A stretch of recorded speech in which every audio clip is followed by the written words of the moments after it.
అమరావతిలో మరో ఖ్యాతి. దేశంలో తొలి quantum secure communication test bed quantum వ్యాలీతో కలిసి ఏర్పాటు చేయన సీడాట్ భాగస్వాములకు సీఎం చంద్రబాబు అభినందనలు. ఆవిష్కరణలకు వేదికగా అమరావతి నిలుస్తుందని ఆకాంక్ష. ఇవన్నీ పేపర్లలో చెప్పుకోవడమే అన్నా, లేకపోతే దీనివల్ల ఏమైనా ప్రయోజనాలు ఫలితాలు వస్తాయా అంటే, ఇది చాలా పెద్ద ప్రాబ్లం. ఏంటంటే ఆంధ్రప్రదేశ్లో చాలా గొప్పగా ఉంటుంది. చంద్రబాబు నాయుడు గారు వచ్చిన తర్వాత అద్భుతంగా కనపడుతుంది. సో చాలా పాజిటివిటీ వచ్చేస్తుంది, చాలా వైబ్ వస్తుంది. కాకపోతే జగన్ ఉన్నప్పుడు మొత్తం నిద్రపోతున్న పరిస్థితి ఉంటుంది, చంద్రబాబు వస్తే విపరీతమైన వైబ్ ఉంటుంది.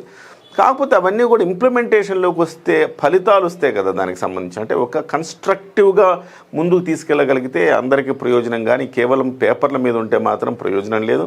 గతంలో కూడా మనం సిఐఈ సమ్మిట్లు చూసాం, 2014 నుంచి 19 చూసాం. ఆ మధ్యకాలంలో చాలా ఒప్పందాలు జరిగినాయి, కానీ ఏవి కూడా ఎంత శాతం అమల్లోకి వచ్చిన ఉద్యోగాలు వచ్చాయనేది ప్రశ్నార్థకం. అట్లానే 2019 నుంచి 24 మధ్య కాలంలో చంద్రబాబు గారు అట్లా చేస్తే నేను ఇంకా అంతకంటే గొప్పగా చేస్తానన్న ఒక బిల్డప్ తోటి జగన్మోహన్ రెడ్డి చేశారు, మొత్తం చతికిలపడ్డారు. కాకపోతే ఒకటి ప్రభుత్వం గమనించాల్సింది ఏంటంటే, ఏదున్నా 5 ఏళ్లలో కంప్లీట్ అయ్యేలాగా ఉండాలి, 5 ఏళ్లలో ఫలితాలు ప్రజలకు చూపించగలగాలి. అప్పుడు రాబోయే 2029లో ఖచ్చితంగా ప్రజలు విశ్వసించే అవకాశం కనపడుతుంది. 2 అంశాలు ప్రధానంగా మనం మాట్లాడుకోవాలి ఇవాళ. ఒకటి, జనాభాకు సంబంధించి చంద్రబాబు నాయుడు గారు చేసిన స్టేట్మెంట్ని మనం చాలా కీలకంగా పరిగణించాలి. దాన్ని మనము ఒకసారి అంటే ఒక నిశితమైన పరిశీలన చేసుకోవాల్సిన అవసరం ఉంది. మరి ఆ పరిశీలన చేసుకోవడానికి సాక్షి ఏం చెప్పింది అవన్నీ కూడా చూద్దాం. దోపిడీ విజన్ స్కామ్కు డిజైన్. వీళ్ళేమో ఆంధ్రజ్యోతి వాళ్ళేమో గతంలో వైసీపీ సీఎం సలహాదారుడు, మాంత్రికుడు పెద్ద ఎత్తున 2000 కోట్లు స్కామ్ అని వేస్తే, వీళ్ళేమో విమానాశ్రయం, గన్నవరం విమానాశ్రయం దగ్గర అంతర్జాతీయ విమానాశ్రయం సాక్షిగా బండారం బట్టబయలని వేశారు. 2015లో ఈ ఎయిర్పోర్ట్ అభివృద్ధికి కేసరపల్లి, బుద్ధవరము, చిన్న ఉట్పల్లి, అల్లాపురంలో భూమి సమీకరణ చేశారు. నిజమే.